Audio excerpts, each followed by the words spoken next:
なんで外国産アボカド、ハス以外の品種が日本に入ってきたのかイエーイやっていきたいと思います。今回ですね、ちょっと考察動画撮りたいんですけど、はい、前回アボカドのエッティンガーとズタノシュ食べました。はい、でこちら、関東に住まれてる、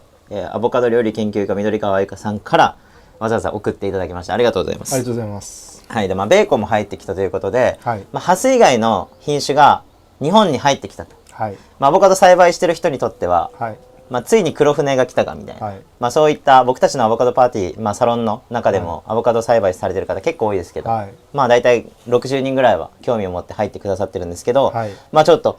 どうしたらいいのかなみたいな、はい、これからハス以外入ってくるって聞いてないよみたいなね、はい、そういう方多いと思いますけれども、はい、そういった、方にちょっと聞いていただきたいなと思います。はい、で、今回は、僕の勝手な考察ですけれども、このハス以外の品種で入ってくる傾向、どういった品種がじゃあ入ってきてるのとか、でこれからじゃあどういった品種が入ってきやすいのとか、この辺が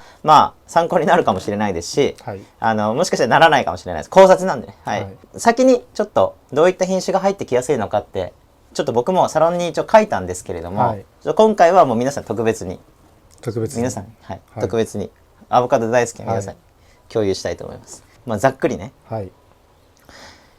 ハス以外の品種で入ってきやすい系統、今カリフォルニアから来てるんですけど、はい、まず1つ目が開花型 B。でこれはなぜかというとハスの相棒だからですよね。はい、花粉が欲しい受粉樹、はい、でさらに樹勢が強く直立の樹形になるもの、はい、が入ってきやすい、ベーコンとかズタノとかエッティンガーとかそうですよね。はい、で収量が多い、はい、っていう品種、はい、でさらに果実が 200g から 300g 程度に落ち着くもの、落ち着きやすいもの、あんまり大きくないもの、あんまり大きくないしあんまり小さくない、はい、ハスぐらいです。ハスぐらいでさらに耐寒性があるもの、耐寒性があるもの、はい、はい、これが入ってきやすいと思います。でもう一個が現地ではあまり人気がない、はい、こういったものが日本に入ってきやすいんじゃないかなと思っていて、はい、で実はこの考察動画アボトークでも撮ってるんですけど、はい、アボトークで撮った時はもっと、不明瞭な時だった、はい、っていうのもエッティンガーが入ってくる前に撮ったんですよ。はい、でこういった考察動画を向こうでも一応撮ってるんですけど、はい、この傾向から次はエッティンガーが入ってくる可能性が高いですって僕言ってたんです。はい、そしたら、はい、入ってきた、本当にドンピシャ入ってきた、ドンピシャで、はい、僕も驚いたし、はい、多分愛花さんも驚いた。カリフォルニアの生産者とつながってるんじゃないですか。つながってないですよ。で、はい、なんでじゃあそういうふうに言えるかっていうと、じゃあまずベーコン入ってきましたよね。はい、で僕驚いたんですよ最初に。なんでベーコン入ってきたのか。はい、でベーコンって皮薄いんですよね。はい、で輸送に耐えないんじゃないかって思って最初はベーコンとかじゃなくて入ってくるならね、ピンカートンとかそういったちょっと皮がゴツゴツしてて炭素病にも強いものが入ってくるんじゃないかっていうふうに思ってた時期もあったんですけど、はい、今の輸送技術これすごいです。すごいですね。皮が薄くても、はい、かなり傷みがなく、ズタノとかエッティンガーもそうですけれども本当に綺麗な状態で運ばれてくる。はい、で追熟の管理とかもおそらくかなりレベルが高いです。高いですね。CA コンテナって言って、はい、コントロールドアトモスフィアって言うんですけど、酸素とか二酸化炭素とか窒素とかですね、こういった、ガスの管理、はい、そしてあと温度の管理、はい、こういったものをしっかりしてきちんと、収穫から、店頭に並べるまででお店から自宅に持って帰るまで、はい、そのファームトゥードアで非常に高い流通技術が今はあるというふうに思います。アボカドとかですね、非常に取り扱いがちょっと難しいの、こういった技術がまず高いので、はい、ピンカートンじゃなくてベーコンでもいけるよ、はい、でここで思ったんですよ。ベーコンのような皮が薄くてちょっと炭素病にも弱くて虫の被害にも遭いやすい品種が今後入ってくるよなって思ったんですよ、その時に、はい、で炭素病に関してなんですけどカリフォルニアって割と乾燥してるんです、はい、もう半期は。なので炭素病の心配がそんなにないので、はい、炭素病って輸送中に出るじゃないですか、はい、なのでそういうのが出ない、気にしなくていい、はい、あと、農薬みたいなのも使える、場所だというふうに思われますけれども、いろいろと資料を読むとね、はい、思われますけれども、そういった心配も少ない、はい、というので、ベーコンみたいなものが入ってくる。でまずでかいのは皮の薄さでも入ってくるっていうのも全然そうなんですけど、開花型なんですよねやっぱり、はい、ハスが A でアボカドって開花が2つあってタイプが、はい、A タイプと B タイプあるんですけど、はい、A タイプだけで園地でハス田ばっか作ってても、はい、花粉がクロスしないので、やっぱ収量が下がる。そうなんですよ。収量も下がるし、果実の品質も低下するっていう文献があって、なので B タイプ欲しいんですよ。はい、で、じゃあ B タイプ欲しいってなった時に、いろんな品種あるじゃないですか。はい、どの B タイプを選ぶかっていうと、やっぱり直立した B タイプが欲しいと僕は考えるんです。はい、園地の僕がオーナーだったら。はい、なぜかというと、ハスが、まあ、換金作物になりますよね。はい、そしたらハス以外の品種っていうのは、要は売れないわけですよ。はい、で、売れないものを樹形がバーって広がる樹形よりも、やっぱり小スペースで、はい、こうクリスマスツリーみたいな形でドーンと上に上がる方が、実は花数も多いんですよ。で、曲げて誘引して高さを下げて広くするっていうのは、実は花数とか果実もそうですけれども、はい、実はその面積自体はちょっと下がる、やっぱり排状系、っていうのは。なのでクリスマスツリーみたいな感じでドーンってやった方が実はその花数も多いので、はい、ベーコンみたいな樹勢が強くてちょっと直立系の品種が好まれるんだろうなというふうに思いますし、僕も選びます、はい、ベーコン。はい。でベーコン来ましたよね。はい、でこれは多分この輸出とか、輸出業の、業者の方とかメーカーの方が試しでやっぱりもちろん入れてると思いますよ。はい、ハス以外にも、日本人って最近アボカドのリテラシー上がってるじゃないですか。はい、アボカドフェスティバルがあったり、いろんなメディアでアボカドが取り上げられていたりで、輸入量もですね、今右肩上がりにどんどんアボカドってバーってきてるんですよ。大体8万トンぐらい来てるんですけれども、10年前とかあれですよ、もう3万トンとか4万トンのレベルだったんですけど、2倍になってるんですよ。さらに10年前って本当に1万トンいかないぐらいだったんですけど、非常に右肩上がりで、ハスが結構好まれてる。っていうことは、ハス以外の品種ももしかしたら合うんじゃないかって思って結構今ぶつけてるタイミングだと思うんですけど、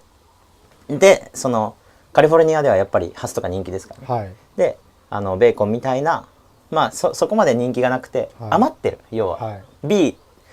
をなんか作りたくて作るっていうものよりも、ハスを作りたいがためにできてしまったものを出してきてると思うんです。はい、ズタノもで耐寒性が高いっていうのも挙げたんですけれども、やっぱりこの代木として、この過酷な環境にもね、耐えうるものを B として欲しいじゃないですか。なのでこのズタノもそういった傾向にあるなというふうに思います。で直立系で樹勢も強いですしね。って考えるとやっぱ次はエッティンガーなんですよ。エッティンガー。はい。やっぱ来ましたね。来ましたね。はい。こちらも樹勢が強くて開花型 B、ズタノも B。はい。でこれフェルテの密書、フェルテも B。ちなみに。で、エッティンガーも樹勢が強い。で、フェルテがなんでじゃあ来ないのかっていうと、やっぱりちょっと樹勢がね、ちょっと弱い。で、曲がるんですよね。広がっていくんですよ、フェルテって。で、なんか風とかボーンってきて、木が曲がってしまったりして、ね、やっぱスペース、園地取られるんで、ハスを育てたい人は、フェルテみたいなこう広がっていく木って、割と邪魔だと思うんですよね。僕が園地のオーナーだったら、もう切りたい。ベーコン植えて。それよりは。って思うんです。隔年結果もしやすいのがフェルテでしたっけ？そうですね。隔年性もあると思います。はい。収量もおそらく、ベーコンみたいな樹勢が強い方がやっぱ花も咲きますし、花粉もたくさん出るでしょう。なので、ベーコンみたいなものが好まれるんじゃないかというふうに僕は、思っておりました。考察してる。で、いろいろサロンにはいろいろ書いているんですけれども、他にもじゃあどういった品種が入ってくるのかなと、ちょっと考察してる。もう他にも。例えば、エッティンガーほど自信はあんまりないけど、例えばエドラノールとか入ってきてもおかしくないな。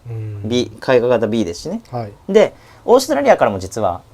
日本って輸入ちょっとしてるんですよね。10万トン、すみません、10トン程度ぐらいかな。そのぐらいだと思いますけれども、7トンとかもしかしたらそのぐらいだと思いますけれども、入ってきてるんですけど、そこから一部、例えばシェパードとか、当時のその現地の国ではそんなに、人気ではないけどそういうのが入ってきたり、もしくはシャーウィルとかでライアンとか、こういったものも入ってくる可能性があるんじゃないかなというふうに思います。カリフォルニア以外に。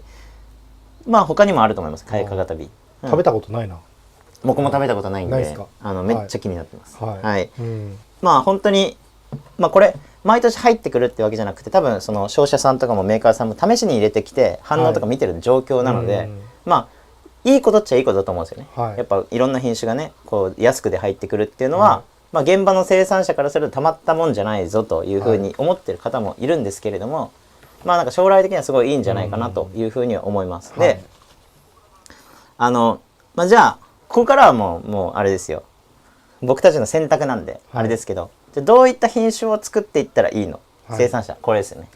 ベーコン入ってきます、毎年入ってくる、でズタノも入ってきます、エッティンガーも入ってきます、開花型 B のやつ入ってきますってなると、まあどういった品種を選べばいいのかっていうのはもう皆さん選択、していただきたいんですけれども、逆にこういったベーコン、ズタノ、エッティンガーが入ってくることによって、あ、こういった品種もあるんだっていう認知が広がって、ジョワーって広がっていくじゃないですか。それをあえて作ろうっていうのもありかなと思うんですよ。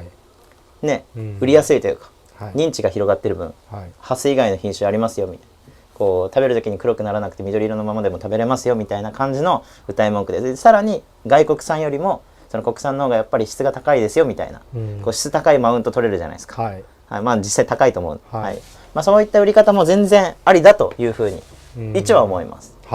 でただやっぱり外国産との競合を価格面では絶対に負けますからね。なのでそれを避けるっていう面で選択するのであればやっぱり A タイプ。で皮は厚くてもいい全然。あともう一個僕が考えてるのは西インド諸島系。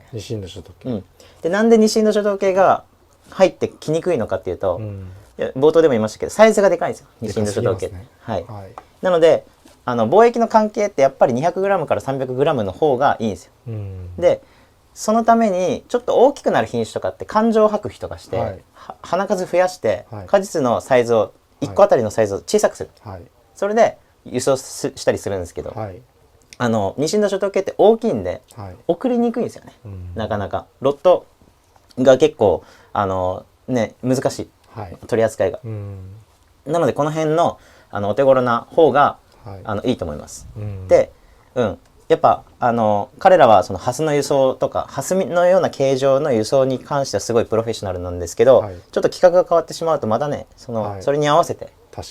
箱とか変えたりね、もしかしたら機械を変えたりね、もしかしたらそういった可能性もあるんで、まあ西インド諸島系はおそらく当分はまだ入ってこないだろうなというふうに僕は予想してます。傷みそうですもんね、やっぱ。そうですね、本当に傷みそうです。重たいんで、重たいんで1キロぐらいあるものもありますんで、さすがにこのなんでしょうね、なんて言うんですけど、フルーツキャップ、めっちゃ分厚いやつじゃないとダメだと思います。そうですね。そういったものとかですかね。どうですか今後、どういった品種を作っていったらいいのか、これはもういろんな人がね勝手に選択していったらいいと思いますけど、たっちゃんからしたらどうですか。何を育てていけばいいのか。そうですそうです。個人栽培でされる方についてはやっぱりその耐寒性の問題だったりとか、また美味しいもの、美味しくないものって言い方は悪いですけども、やっぱりケンユ君と自分も好きな品種が違うので、やっぱり自分が好きだなって思う品種を育ててもらうのが一番いいんですけれども、やっぱり経済栽培するにあたって何の品種をしていかないといけないのかってなった時に、やっぱりなんでしょうね、美味しい、やっぱり僕はやっぱ美味しいものを作っていきたいので、もし僕は全然栽培者とかでもないんですけれども、趣味の範囲でやってるだけなんで、何がいいのかってなったらやっぱり日本の中で国内で流通する上でもやっぱりこの皮がですね、少しでも厚い方がやっぱりクレーム等も少ないと思いますし、ってなってくるとやっぱりピンカートンだったり、その辺が主流になってくるんじゃないのかなって僕は思っちゃうというか、やっぱりピンカートンってやっぱり知ってる方は知ってると思うんですけれども、やっぱり花が狂い咲いてしまって、そのなんでしょう、なかなか受粉がしづらい品種なのかなと思うんですけれども、けど結局やっぱり狂い咲きはしてるけれども実はついてると思うんですよ。結構ケンユ君の園地でもピンカートンの収量はあったと思うんで、っていうことを考えたら慣れてしまえばピンカートンの収穫とか収量も落ち着いてくると思うんで、ピンカートンいいんじゃないのかなって個人的には思ってます。なるほど。美味しいし、そうですね。やっぱ美味しいのがね、脂が乗ってて、アボカドのピンカートンも多分ハスの子供なので、そういったね十分美味しい特性質は引き継いでるというふうに思います。いや非常にいいですね。ただ僕たち今結構煽り動画みたいな感じになってるかもしれないんですけど、はい、ベーコンとかエッティンガーとか開花型 B のやつ危ないよみたいな煽り動画になってるかもしれないですけど、はい、もう絶対量少ないんでも今、はい、どうしても輸入物でも国産でも絶対量は少ないので、はい、全然チャンスはあると思います。はいはい、まあ、それはもう皆さんも知ってると思いますけれども、はい、もうこれでもうベーコンオワコン説みたいなやめてください本当にズタのオワコン説でやめてください。はい、はい、まあ、全然絶対量自体は少ないんで、高価格できちんとブランディングしたら売れると思いますけれども、でもう一個の可能性があると思ってて、はい、一つが未生の可能性がアボカドはですよ、大きいなと思います。はい、でこれ柑橘とか例えば他にもなんかいろいろありますよね。はい、未生でやると例えばまあ、桃とか柿とかもそうですよ。はい、まあ、ブドウとかもそうですけれども、あとリンゴとかもそうですけど、はい、種から植えると、はい、基本的にはもう良質なものができる可能性が限りなく低い。もう品種改良がある程度終わっていて、メーカーさんとか、まあ、いろんな研究所で研究されていて、選抜がされていて、はい、でかなりいい形質なものが今世の中に出てきているので、はい、そのレベルを超えるのはきつい。もう柑橘とかでも、もう紅マドンナとかですよ、もう紅プリンセスようやく出たかとか、はい、あとまあカンペイとかセとかとかいろいろありますよね。はい、ああいったレベルを超す種からまいて、出すっていうのはもう相当厳しいと思うんですよ。何個ですかね。1000個あったら、1万個ぐらいあったら1個できるかできないかぐらいですかね。かもしれないですよ。もしかしたら本当に、はい、もしかしたらそうかもしれないですけど、ただ、アボカドはどうかというと、まあ、アボカド研究所みたいなのが国内にあって、はい、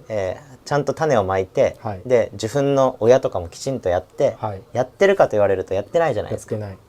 でいろいろアボカドも種から実ができるんですけど、はい、そんな悪いもの出るかって言われると、はい、あんまり出てない印象が僕はあるんですよね。はい、なのでアボカドに関して言うと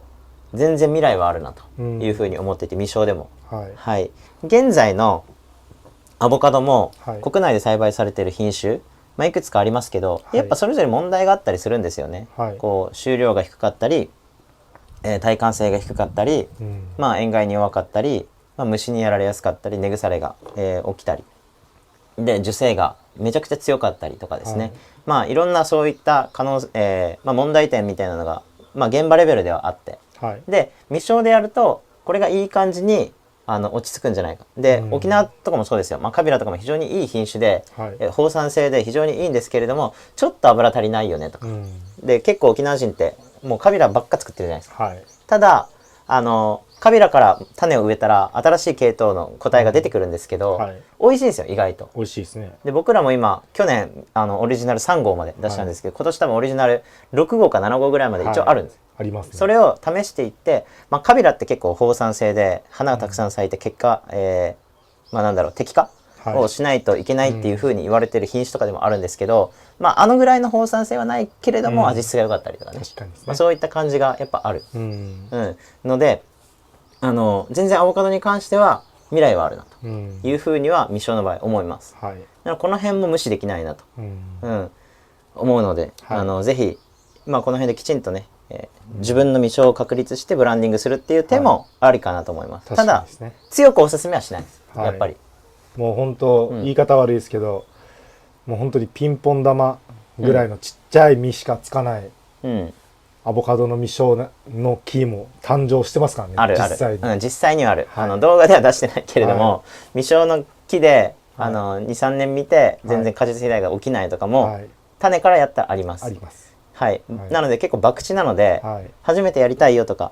いう人にはお勧めしないです。きちんと園芸品種を継いでもらって、未生みたいなチャレンジをする人は、僕はある程度余力がある、余力がある人がやって初めて、まあ健康状態を維持しながらできるのかなというふうにも思いますので、そうですね。まあ万人にお勧めはしないです。はい。こういう可能性は今からあるよっていうことですね。はい。この未生の種をですね、皆さんもぜひ育ててみて、やっぱり追記した方がいいかなと思ったら追記すればいいですし、やっぱりこの種って多分唯一無二のオンリーワンだと思うんで、またこの未生の種も育ててやっていけたら栽培も楽しくできますし、10年後5年後食べるのを楽しみにやっていければいいのかなと思いました。はい、ありがとうございます。未生の特徴もちょっと軽く言っておきますと、ついでにね、未生ってやっぱ花が咲かないですよ。はい、もう栄養成長ばっかり起こるんで、はい、最初の7年とかは多分木ばっかり大きくなります。で